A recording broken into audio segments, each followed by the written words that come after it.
everyone, my name is Jagupta and today I made a home cleaning robot. It cleans the home with a cloth. I have attached here a cloth with the axle lock and made a hole in it to fit it with the axle shaft.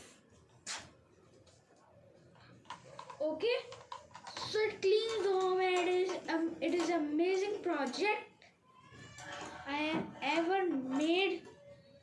So today's video like aim is